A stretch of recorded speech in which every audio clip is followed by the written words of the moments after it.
I swear the weather got cold, then time change happened, and my mental health simply said, bye, bitch. But I'm back. Today we are covering a documentary that was released in September titled Child Star. It was directed by Demi Lovato and features various child celebrities sharing their stories of experiencing child stardom, fame, and working in the entertainment industry at a young age. I'm excited to watch this as it takes us through somewhat older celebrities like Drew Barrymore, as well as celebrities who recently became adults, like 21-year-old JoJo Siwa. Hi, I'm Danny, and you can normally find me on this channel diving into TLC shows, Christian fundamentalism, and exposing family vloggers. If that sounds like something you're into, I'm excited to have you around. If you've seen any of my videos, you've almost certainly heard me mention that I am heavily opposed to adults using their kids or kids in their lives, such as nieces and nephews or the kids they babysit, for financial gain and not giving them any privacy. Today, we primarily see this lack of consent and invasion of privacy on YouTube through the hundreds of family vlog channels. But what about when the child is only acting? What about the laws that protect their finances and work hours? Does that change things? Well, let's see what the child actors themselves have to say. Content warning. This documentary features discussions on drug and alcohol abuse, eating disorders, body image and self-esteem issues, mental health struggles, backlash for coming out as gay, and conversation about adults exploiting children. The documentary opens up with various interviews with children asking them what they want to be when they grow up. They then transition to ask them what being famous means. I think it's, fun and sort of in the middle of good and bad.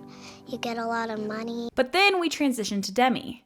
I will be using they, them pronouns exclusively for Demi. However, they also use she, her pronouns. They identify as non-binary and have said these pronouns are more authentic and true to their identity. Demi talks about how they were really close with their great-grandparents growing up and how all of them loved watching Shirley Temple together. And I thought, I'm going to be the next Shirley Temple. And because I can nearly guarantee you have uttered the name Demi Lovato before, I can definitely state they succeeded in this goal. Barney, Sunny with a Chance, Princess Protection Program, World Tours, Camp Rock. Demi has always been a phenomenal talent. But at what cost? Well, if you followed their story, it has obviously cost their mental health. And unfortunately, sometimes that looks explosive, like an incident where you punch your backup dancer on an airplane or you overdose from heroin. Side note, to avoid confusion, the little girl being shown on the screen is just meant to represent young Demi. But Demi goes on to explain that they grew up constantly looking for external validation. They equated their success to their self-worth. Now, they're not exactly special for doing this. I'm sure most of us have felt less capable or important after maybe failing a test or losing our sports game. Some of us may still feel that way when we disappoint our partner or miss a deadline at work. But remember, most of us, if any of us, were not experiencing the amount of feedback Demi or any child stars were or currently do. I have never had millions of people from all ages telling me I either suck, do not matter, or that I don't belong, while also being told others are obsessed with me and want to be me. But Demi isn't just sharing this information with the camera crew. She's talking to iconic child star Kenan Thompson. Most of you should instantly know who that is.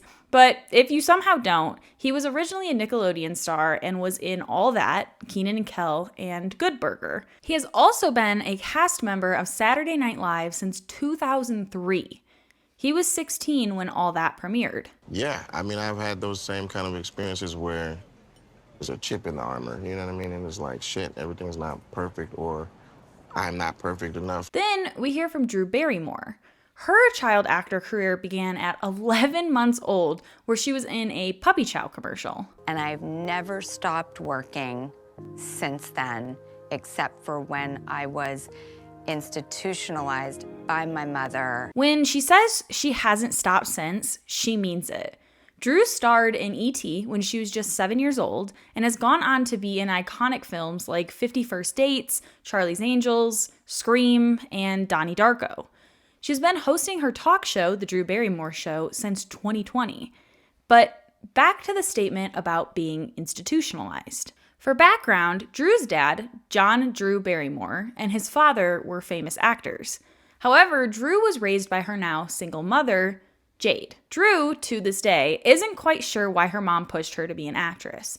But at 13 years old, Drew was brought to a psychiatric ward for 18 months where she was treated for alcohol and drug addiction. But where were the laws that were meant to protect these children? Well, in 1938, the Federal Fair Label Standards Act was signed and set wage, hour, and workplace condition laws for the whole country. And children received special protections, except for child actors. There was a provision under the Fair Label Standards Act titled the Shirley Temple Act. It exempted children from the limits on how much time they can work in the entertainment industry.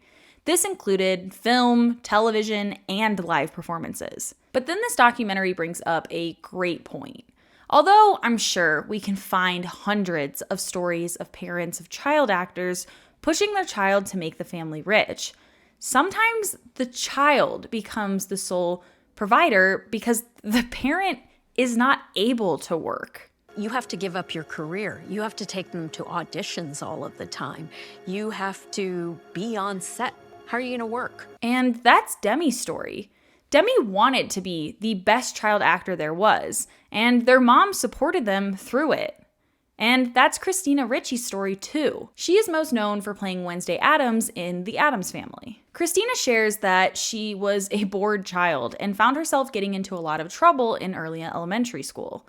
By 7 years old, her mom started taking her on a bus to New York regularly for auditions. And my mother was kept in a place in my home where she was not present. And as soon as she and I got out of the house, she had a personality. So acting for Christina was an opportunity for her and her mother to get away from Christina's abusive father, but also a time to truly connect as mother and daughter. She also grew a close bond with Cher and felt protected by her. Great talents, but they were also very strong and had boundaries and had rules about how they were treated. Drew shares that she felt Steven Spielberg was the first father figure in her life. All of this to say, these sets felt safe for them. But this still came at a cost when Christina was back in public school with friends her age. I was not a child that felt like I had a group where I belonged. And public school was not at all kind to Demi. One day, they walked into the lunchroom and realized everyone was staring at them.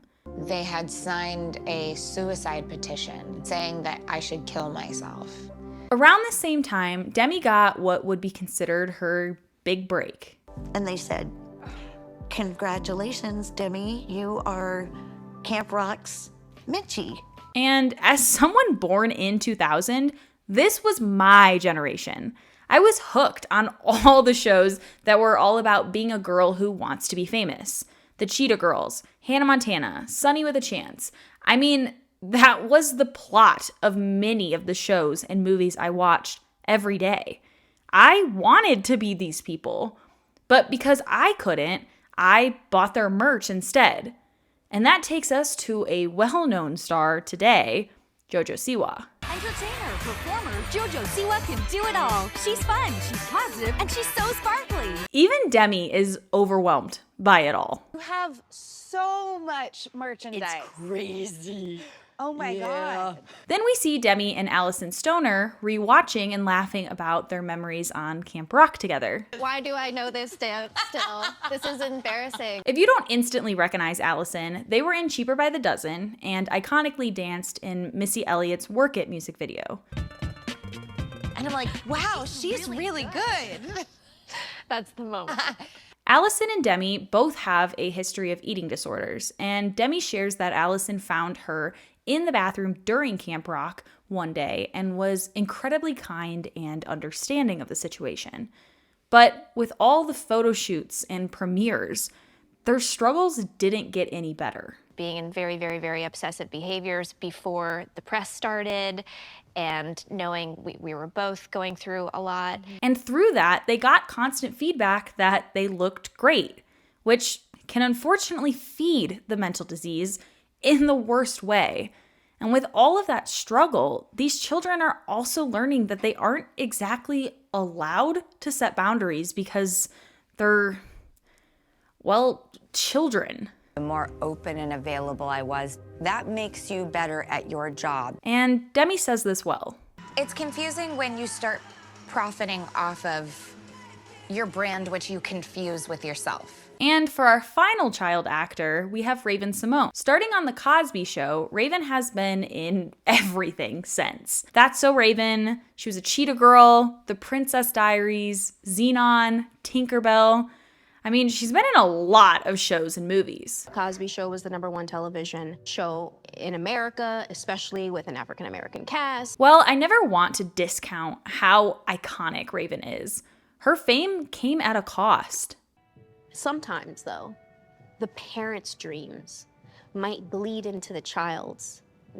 We pause Raven's story to talk about an actor named Jackie Coogan. Jackie starred in plenty of silent films as a child, oftentimes alongside Charlie Chaplin. But upon becoming an adult, he realized his parents had spent all of his money. When he was 24 in 1938, Jackie sued his mother and stepfather. So California passed the first Coogan Law that required that there be some percentage of money for a child actor set aside in a trust. As mentioned in my video titled, "These Family Vlogs Are Horrible," I mentioned the state of Illinois being the first to include influencers under the Coogan Law. But these laws still don't protect everyone or everything. Keenan shares that he trusted his money with someone who claimed he could significantly help with his taxes, but it turned out to be a complete scam. It's crazy going from rags to riches and back to rags. Allison also lost a lot of their money. I uncovered that people in my surrounding network had been taking money without me knowing.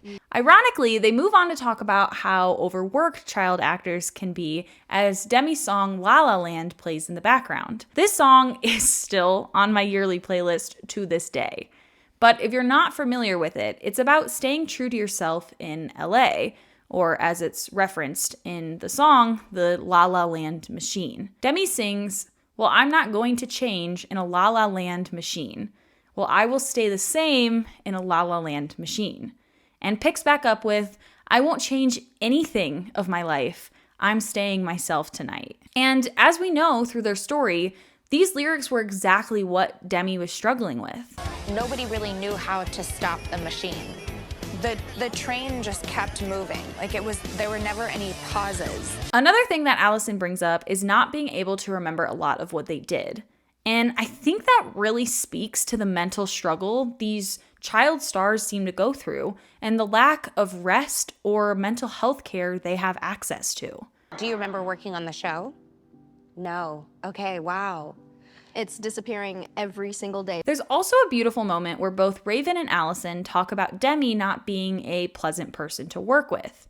In Allison's case, they worked with Demi on Camp Rock, which was the catalyst to being the Demi Lovato we know today. Allison admits that Demi was a different person for Camp Rock 2, and it was a feeling of walking on eggshells around them. But Demi listens and clearly appreciates the feedback, then takes the time to sincerely apologize.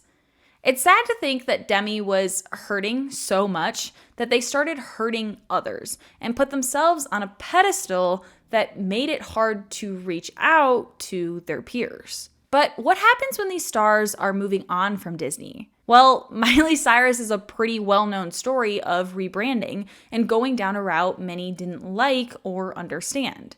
And JoJo is the newest case. Basically, I signed an umbrella deal for everything, so they owned all my rights to everything except for social media. One thing I did not know is that JoJo came out when she was still a child star, and this was unprecedented.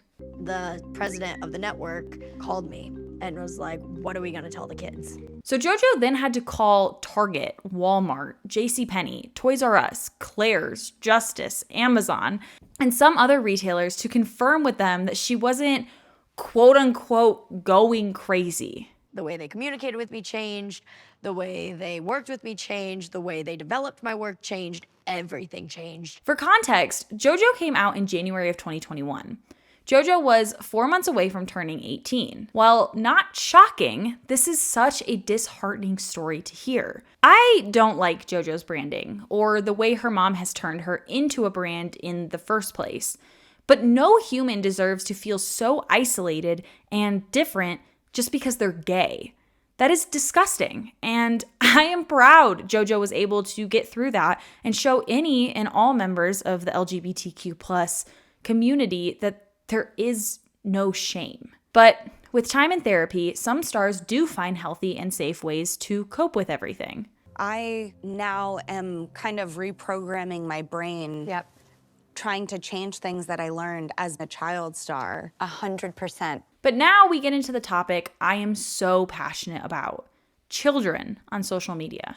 I like watching them showing me what they got at Sephora, or showing their morning routine or night routine. And who better to talk about than Ryan from Ryan's World? He blew up on YouTube by playing with toys. He's been on the internet since he was 3. Who's controlling that money and where is it going? As I mentioned, Illinois was the first state to protect these children influencers' money on July 1st of this year. Minnesota has some protections as well. Finally, Washington's legislation is in progress. It is a lot harder when your parents are your bosses and the set is your house. Chris is a part of, and maybe the founder of, a nonprofit organization called Quit Clicking Kids. Their website, quitclickingkids.com, is full of resources on how to help protect these children and their earnings. I definitely plan to get involved more in the future, and I encourage you to as well. But Washington's bill isn't just about the child's earning. The bill also focuses on ensuring that the kids have the opportunity to go to these platforms and to request that their likeness be taken down, to be able to kind of take that power back. I love that we're moving in this direction, but it scares me how late we are. These laws are what I would consider the absolute minimum of protecting these children, but it's still a step forward. But let's talk about the real reason I decided to make this video. The other day, I came across this TikTok and I verbally cheered. This is the governor of California, Gavin Newsom. Now we have a new law in California. Tell me about it. Yes, similar to the Coogan Law, it extends the same financial protections to child stars being monetized on social media that child stars in the film and television industry already have today. So it's been a big loophole for years and years, and we see these children, they're doing incredible work, online content creators. They make all this money, and by the time they're 18, all that money is gone because someone else spent it, a parent, right, a guardian, or someone else. This protects those kids. Yes. All their hard work and their reward is on the other end. Yes, we did it! We did it. Yay! Congratulations. Now, this is huge because the state of California is home to so many influencers. The first that come to mind for me are the Ballingers. It'll be interesting to see if this causes any families to move out of the state. Unfortunately, the LeBrant family did move long before this bill was passed. But today, we celebrate people like Allison, Demi, and Chris for advocating for the children that cannot advocate for themselves and maybe don't have parents that advocate for them either. With this platform, I am steadily growing. I want it to be clear and to be known that child actors deserve better protections in the industry, not just protection of their money. But so do child influencers. Well, that's all I have for today. I hope you have the best week. Bye.